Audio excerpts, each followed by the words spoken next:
I'm gonna be with you. Ndakakuzvira sei vauze? Wazorora. Exactly. Kumasvingo Takazunuro ndakaona mhenye mwana kumasvingo kuno. Saka ndakati ndiuye kuMas Vegas.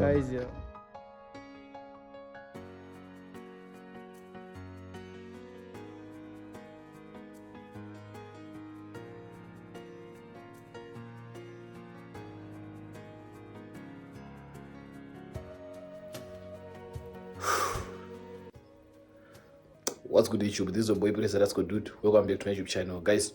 As you can see, I just landed today in the morning and I just freshened up. It's now around the 2-3, if I'm not mistaken. I have a gin and we're going to Las Vegas, Masvingo, you understand? And I don't know, man. I'm so nervous. At the same time, I'm so happy because the day I've been waiting for Africa, the day I've been hustling for Africa, without through pressure, kind of say. And yeah, I think you also from the title, what's going to be happening in today's video is we're going to Masvingo, Las Vegas. It takes your father like yeah guys, I spent a minute uchirara chingwa nemajarini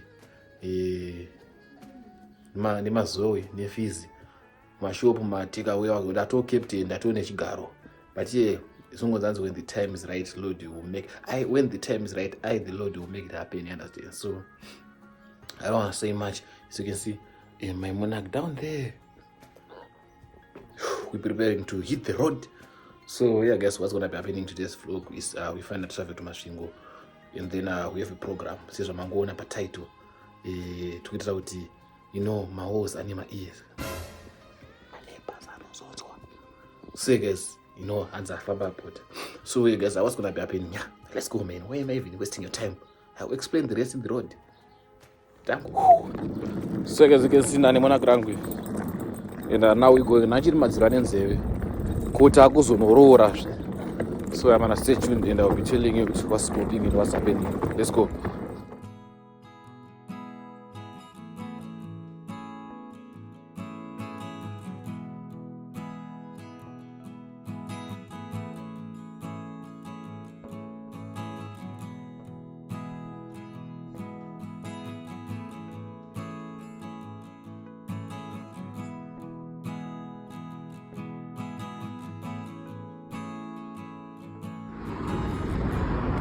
So guys, as you can see, apapo ndasvika panonzi pachi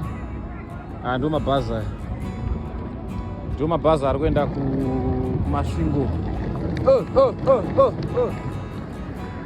So yamana tasvika. Now let's see kuti zvinopera sei.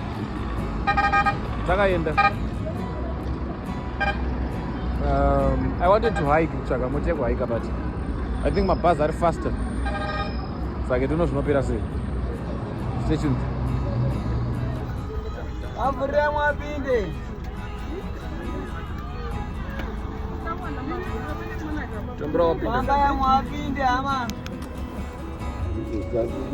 So guys, that's smooth.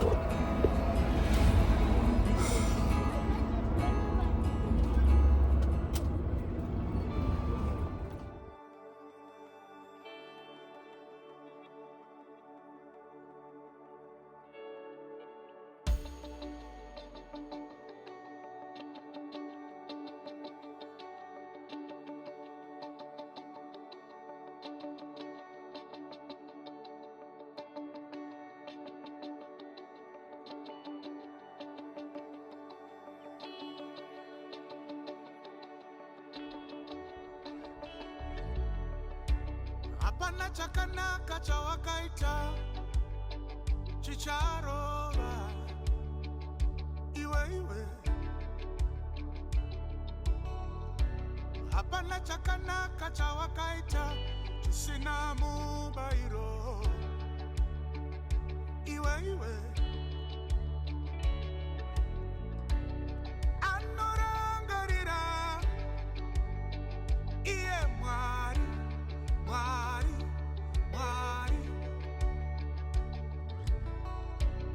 anorangarira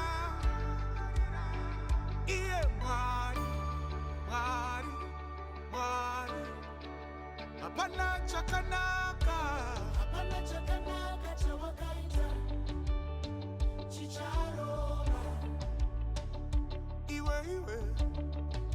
hapana chakanaka chawakaita chisina mubairo iwe anorangarira iye mwari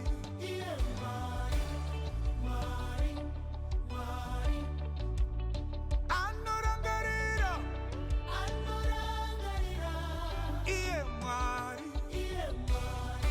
mwari kana mwari akurangarira sanaka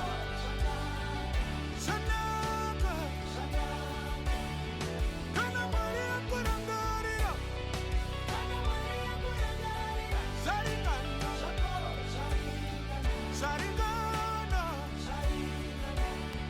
kana mwari akurangarira sanaka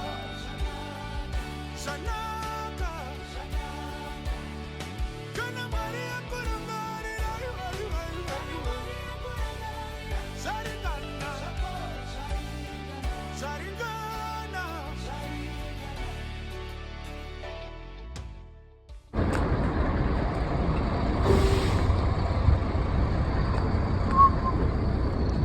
Yo, samana. As you can see, man. Kasika pa Mvuma. Bazazomira ku Mvuma mana yo. Mawani.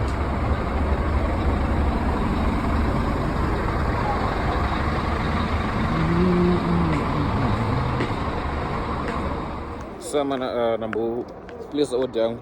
Now do tanga na baya 2 years. Was yo ni line.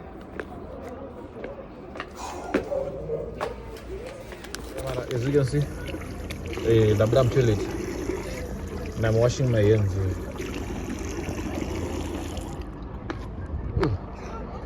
Don't pass that here. So now to go to food young. Now to go to chikafu katumu. Yeah, that's the part that you are using. Yo, I'm so hungry. I'm not moving the whole day. So go back here. I'm Puma. So let's go inside and see what Shinobera say. Imagine revival would do a pondo. Boys, I don't know why good advantage.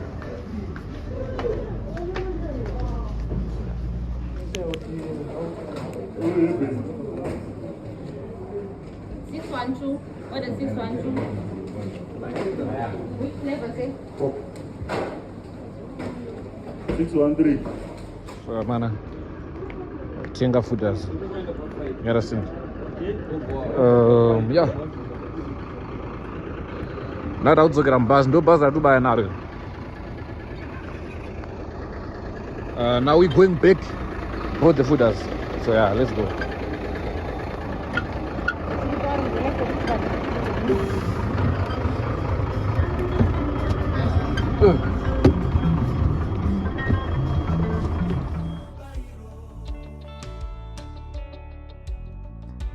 wawakasimudza zuvaria zvine mubairo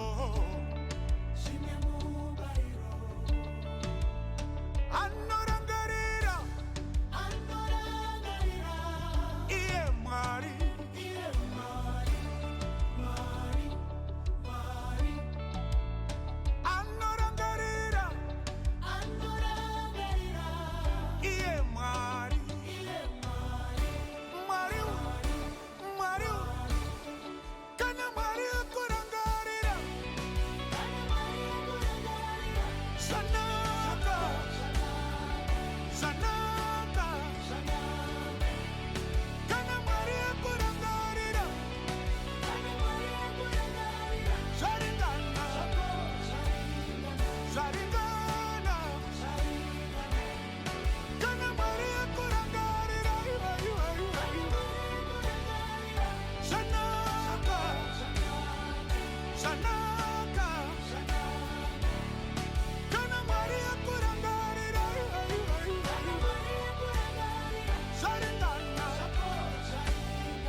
So guys, tafika hapa pachikoro panonzi pa Franz Apiri Primary School. So guys, ndine mfeso wangu ane Airbnb. I think ndio kwachangu norare koko. I'm so lucky, you understand? So yeah, now namira mfeso wangu wezo ntura nonisia ku Airbnb yake. And then we'll see what's popping tunampira say. So make sure stay tuned. Tangu.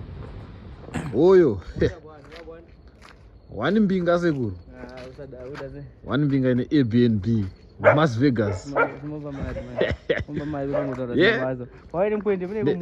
Mungone zinenge tiro fo chete. Nika triple state kanga. Akasitomvore mo. Awa, ngirikata kuti. Kaona? Barabo. Sama ndani mkomana just faso. Chada kwenda ku Airbnb mkomana. Kofa mane generator. Kuruita ziyo. Awa, but bo ndine problem futhi runo sisa mangwana. Oyo. Ko mama joystick ashora. Une cafe ke. Cafe iri kuseni kwa bomba. Saro ba mangwana. Yabo sona ba mangwana magetsi ari kwangu ngasi ko magetsi mazana kuba hizo. Sasa kufenda. Abana so mana yandafika mana. Mfeso wangu udotenza ku Airbnb yake. Kune mabadis, kune menya dzevana. Akura menya dzana. Zakasisa. Asi 4 mabadis. 4 some. So guys, please make sure you stay tuned. Watch the video to the end. You like, comment, you share, and subscribe. I'm gonna do it with you. Ndakazura sei mauze. Wazorora. Exactly. Takazunuro ndakaona menye mwana kumasvingo kuno. Saka ndakati ke ndiuye ku Las Vegas. Bye bye. Ndakwara shama. Wagara unohwara. So guys, stay ngano test kongo mano. Mota kwenu mukatiro. So guys, nduvo peredza mfeso wangu he just offered me a Airbnb. Yo, I know apana chinondifadza sekuona magetezi achiwina. Mfeso wangu ane cafe masvingo kuno yekutamba magames, and he also opened an Airbnb. Yeah, I'm gonna tell you a lot kana pina mkati. Right now it's cold. Let's go inside and see what's popping. Tango. So guys, as you can see, this is the room. This is the room. Yeah, as you can see, first one offer room Airbnb yake. Ichangotanga. My upcoming, I don't just Farai. I'm gonna put his head on the screen there. So his name is just Farai. And get to it. As you can see, one thing that I liked about this room is the bed. Look at the bed. They don't have the pillow top bed. I don't know what they call it. This one. And it's looking so new. I think I'm the first person who ever. See? And the blankets. They're new also. Clean blankets. You see? So you guys, I'm gonna put his number on the screen and I'm gonna put his channel on the screen. For those who are coming to Masvingo and you wanna book an affordable Airbnb, no matter the price, I don't know if any price list so far. Hata price list so far is achirugadzira. You want to renovate, repaint the homes, do what you wanna do, everything that you wanna do there. And for now, I just bought a stunning bed. So it's a brand new bed, and that's my monarchy. And the buckets, if you wanna bath, blah blah. For backup, power backup, and then this thing, you see. You need a charger, which you can charge your laptops, you can put your TV, whatever, blah blah. And the TV is coming, everything is coming here. So, guys, please make sure you hit him up. And that's the table. If you're a content creator, you want to edit your stuff, you want to do what you want to do there. And yeah, that's the room. So yeah, guys, that's what's happening. So, yeah, guys. Let's just wait for tomorrow. I don't know if I'm gonna show you much or if I have a lot to show you, but let's just wait for tomorrow and see what's gonna happen and see what's popping. Tomorrow is the day.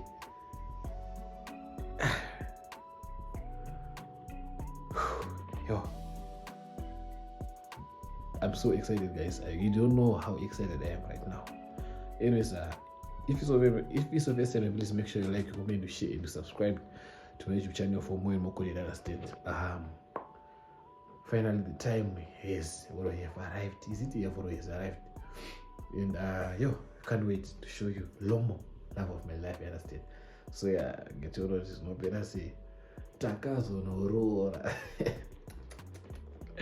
So guys, let me prepare to end this vlog, and while we're waiting for tomorrow, I will give you tomorrow's updates. Maybe gonna go and buy some keto nyana. I don't know, man. I don't know. I'm just excited. Anyways, I'm not gonna tell you much. Just wait for tomorrow, and yeah. Thank you. Good morning. Oh, yes. Oh. So yeah, good morning guys. This is your boy Pay_Lobola. Welcome back. This plastic is done that in Gumbez Rangu. Now that's Sunday happening green. Anyways, morning guys, what's popping? It's another day, another Zola. We're currently here in Las Vegas in Masvingo. Anyways, I just want to thank you for your love and support. I just want to thank you for watching my vlogs, for watching my aids. You understand? So just wait for the updates, man, and see what's popping. I don't want to make this vlog too long, so this vlog which I was mirroring, it was for traveling, what next settler, and then the arrangement stuff. I think vlog Jaffa was mirror, because you guys don't want the vlog to the end, especially Garatombo Famba, so and others I know you're skipping, there's blah blah blah. So the official vlog, I'm gonna make it rush mirroring, so just wait for it. And then guys, I wanna tsura no tuka comment section. Guys, I told you, I think I told you this, and I always tell you this, and I'm gonna keep on telling you this always. This channel is for me, what's happening into my life. It's like I chose to show you what's happening. I chose to share whatever that is happening in my life. And then it was romantic, but it doesn't give you the permission or the right to tell me what to do or to teach me how to live my life. You understand? In such an offensive way or a way guns and understand, but whatever that is happening to my life, that's not shit, that's not a junk, and then tomorrow not as a copy. South Africa. I was going to South for vacation for weekend. I know if I showed you guys I'm just going to South for vacation, people they don't watch, people they're jealous. That's what I noticed.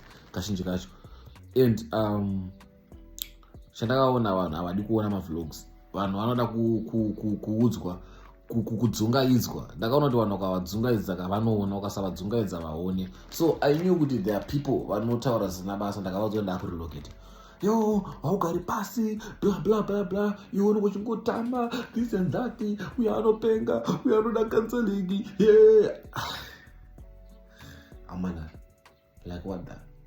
Amana, why do you do that? Why do you now I see why sometimes Makone graders are not tight. They'll end up swearing at you, they end up walking too high because munoda kutonga vanhu, munoda kudzidzisa vanhu life zveupenyu hwenyu zvamofaronge mutambo penyu, and you want to teach people how to do it. It's very bad, like guys, it's very bad. You just watch. If you don't want to comment, live like that. If you don't want to watch, just pass. You see? But at the end of the day, chakakosha upenyu, chakakosha kudiwa nedenga. Anyways guys, thank you for watching the video to the end. If it's your first time, please make sure you like, comment, share, and subscribe to my YouTube channel. As you can see, I'm in Las Vegas Airbnb. First client upinamuno, you understand? So we're gonna be showing what's happening, and we're gonna be showing you the whole process, like everything, a lot. So you guys, just make sure you stay tuned. You like, comment, share, and subscribe to my YouTube channel. For more and more calling, you understand? Go takazo no rora. I'm just proud of myself that I managed to escape all the pressure. After saving, you understand? It's not a lot, but I feel like it's good and it's cool. Than you just because my friends are Rora, Tanaka Rora, Treva Rora, Alana Rora. I chose to be the last one and to be the best. So if you're watching this, know that I'm the best. I'm kidding. So you guys, I just wait for the whole vlog and wait for the whole updates that I'm gonna be giving you. Anyways, I love you so much, guys. Thank you for watching the vlog to the end. Keep on subscribing, watching the aids. Please watch the aids. You don't do my aids. Why? I love you.